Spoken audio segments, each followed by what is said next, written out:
উঠবে না কেন? উঠো, একটু উঠো। এটাতে যাওয়া যাইব না, অনেক ভিড় দেখছো। চলো আমরা অন্যদিকে যাই। হ্যাঁ, হেলিকপ্টার থেকে নেমে এই রাইড দেখে আগের থেকে ভয় পাইতেছে আর বলতেছে যে আমাকে এটা তো উঠাইবা না। আর আমি ওর ভয়টাকে কাজে লাগিয়ে বললাম যে একটু উঠো। ওই বারবার না বলতেছিল, তারপর বললাম যে না, এটাতে তোমাকে উঠাবো না, এখানে অনেক ভিড়, আমরা এখন চলে যাব অন্যদিকে। এই যে দেখুন, এই ভিড়ের মধ্যে এসে একটা ছেলেই অসুস্থ হয়ে গেছে, ওকে মাথায় পানি দিতেছে আর কয়েকজন বলতেছিল ওকে হসপিটালে নিয়ে যাও। এমনিতে অনেক গরম ছিল আর এত পরিমাণে লোকজন ছিল, কি আর বলবো, আপনারা ভিডিওতে নিজ চোখেই দেখতে পেলেন। তো এখন আমরা জলপরি থেকে বের হয়ে যাচ্ছি, চলে যাব ফুডকোর্টে। আর ওইখানে যাওয়ার পর আমার মেয়ে আর কি কি করে দেখতে হলে সম্পূর্ণ ভিডিওটি না টেনে দেখতে থাকুন। এখন খেলা করো। হ্যাঁ, এটা হচ্ছে বেবিল্যান্ড ইনডোর প্লেগ্রাউন্ড। এখানে 200 টাকা টিকিট, বাচ্চা যতক্ষণ খেলতে পারে, 1 ঘন্টা 2 ঘন্টা। তো এখানে দেখি ওই কি আনন্দ করে। তো এই জায়গাটা আমার কাছে অনেক ভালো লাগছে, কারণ হচ্ছে স্পেসটা অনেক বড় ছিল আর কয়েক রকমের রাইড ছিল এখানে। 200 টাকা টিকিট কেটে এখানে বাচ্চারা 1 ঘন্টা 2 ঘন্টা যার যতক্ষণ ইচ্ছা খেলতে পারবে। আমার মেয়ে তো এখানে এসে খুশিতে আত্মহারা, কারণ হচ্ছে এখানে অনেকগুলো রাইড ছিল, মানে ওই কোনটা রেখে কোনটাতে উঠবে, কি নিয়ে খেলা করবে বুঝতে পারতেছে না। এটার ভিতরে এসে আরো অনেক আনন্দ করছে ওই আগের জায়গাটা থেকে, কারণ হচ্ছে ওইগুলোতে আগে কয়েকবারই ওঠা হয়েছে আর এই জায়গাটাতে এবার ফার্স্ট আসছে। আর এখানে অনেক বাচ্চারা একসাথে খেলা করতেছিল আর এটা দেখে হয়তো আরো আনন্দ লাগতেছে বেশি। তো এখানে আসার পর ওই আমাকে বলতেছিল যে আম্মু আমি এটার ভিতর দিয়ে নামবো। আমি ওইদিকে ক্যামেরা রেডি করে রাখছি, ওই কখন নামবে এদিক দিয়ে আর আমি ভিডিও করব। কিন্তু আমি এদিকে ভিডিও করতেছি ঠিকই, অন্য বাচ্চারা আসতেছে কিন্তু ওই আসতেছে না। আমি বারবার দেখতেছি যে ওর পরে যে বাচ্চারা ছিল ওইগুলো আসতেছে, তারপর দেখি যে ওইখানে দাঁড়িয়ে আছে। তারপর আমাকে বলতেছিল তোমাকে বোকা বানাইলাম, আমি ভয় পাই, এদিক দিয়ে নামবো না, তুমি ভিডিও করো ওদের। তারপর ওইখান থেকে নেমে আসছে, ওইখানে ভয়ের জন্য খেলা করতে পারতেছিল না। এইখানে যেখানে ওই নির্ভয়ে খেলা করতে পারে, ওইখানে ওই ইজি ভাবে খেলা করতে পারে, এর জন্য এখানে চলে আসছে। এইখানে এসে অনেক এনজয় করতেছে সবার সাথে। এই যে দেখুন কত আনন্দ পাচ্ছে ওই খেলা করে সবার সাথে।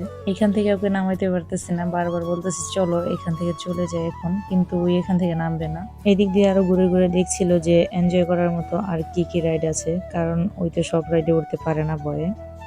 আর এদিকটাতে দেখুন কতটুক ছোট বাচ্চা খেলা করতেছে। এই যে দেখুন অনেক বাচ্চা একসাথে খেলা করতেছে আর গার্ডিয়ানরা দাঁড়িয়ে দাঁড়িয়ে দেখতেছে তাদের বাচ্চাদের আনন্দগুলা, তাদের হাসি মাখা মুখগুলো।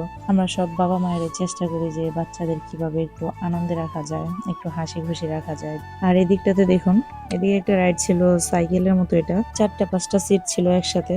তো এটাতে 4-5 জন একসাথে মিলে খেলা করতে পারে। তো আমার মেয়ে বলতেছিল যে আমি এটাতে একটু চালাই, দেখি সাইকেলটা চালানো শিখতে পারি কিনা। ওর আবার অনেক ইচ্ছা হচ্ছে কয়েকদিন যাবত যে সাইকেল কিনে দিতে। তারপরে সে উঠে বসে পড়লো, কিন্তু কোনো লাভ হলো না, কারণ হ্যান্ডেলটা হয়তো ভালো ছিল না, পা ঘুরাতে পারছিল না এর জন্য। তারপর বলতেছিলাম চলো এখন বাসায় চলে যাই, বাইরে যে একটু খাওয়া দাওয়া করে বাসায় চলে যাবো, অনেক রাত হয়ে যাচ্ছে। কিন্তু এখান থেকে ওকে বের করতে পারছি না, প্রায় 1 ঘন্টা হয়ে গেছে। যতবারই বলছে চলো এখন চলে যাই, কিন্তু ওই বলতেছে দাঁড়াও আর একটু খেলি। এরকম করতে করতে প্রায় 1.5 ঘন্টা পর বের হয়েছি। তো এখানে এসে বলতেছে যে পিৎজা আর বার্গার খাবে। তো এখানে পিৎজা অর্ডার করলাম ঠিকই, বাট বাসায় যেরকম বানিয়ে খাই অতটাও স্বাদ হয়নি, আমার কাছে তেমন একটা ভালো লাগেনি পিৎজাটা। তো খাওয়া দাওয়া শেষ সোনার বাংলাদেশ, কিন্তু খাওয়া দাওয়া শেষ করে এদিকে এসে আবার দেখতেছে যে আরো রাইড আছে, এখানে নাকি আবার উঠতে হবে ওর। তো এখানে এসে বলতেছে যে ঘোড়ায় উঠবে। এখানে দেখে দেখে পছন্দ করতেছে যে কোন রাইডটা ওর পছন্দ, এরপরে ঘোড়া দেখে মনে হয়েছে ঘোড়াতে উঠবে।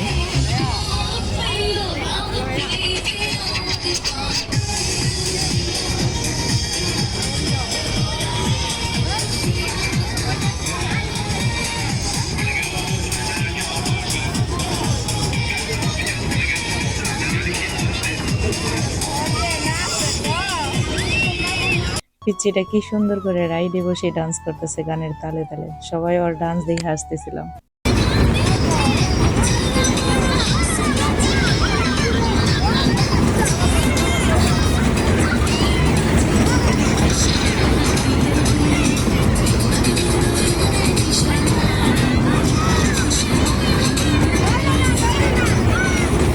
আমার মেয়েও এখন বলতেছে যে আম্মু ওই জলপরিতে যে উঠলাম প্লেনে, ওইখানে একটু ভয় পাইছি, এখন আর ভয় পাই না। দেখো এখন আমি কি সুন্দর খোলাটাতে উঠে বসছি, আবার হাত লাড়িয়ে কথা বলতে পারি।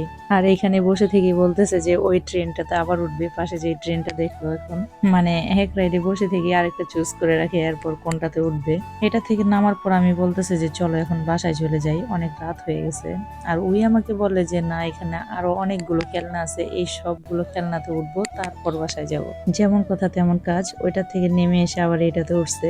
আস্তে আস্তে এখন সবগুলো থেকেই ভয় কাটতেছে। তো এই রাইড থেকে নামার পর আর একটা বায়না করছিল যে দোলনাতে উঠবে, তো ওইটাতে আর আমি উঠাইনি, কারণ হচ্ছে অনেক রাত হয়ে গেছে। আর ওইটাতে ওঠার পর আমাকে বললো তুমিও বসো, কিন্তু আমি তো ওই যে ট্রেনে ওঠার পর মাথা অনেক ঘোরাচ্ছিল, ওই দোলনাতে আমি উঠে বসতে পারবো না, এর জন্য আর উঠাইনি। এখন বাসার দিকে চলে যাচ্ছি, রাত প্রায় 10টা বেজে গেছে। এখন তারপরও দেখতেছি যে আর কি রাইড আছে, কিন্তু আমি আর উঠাবো না।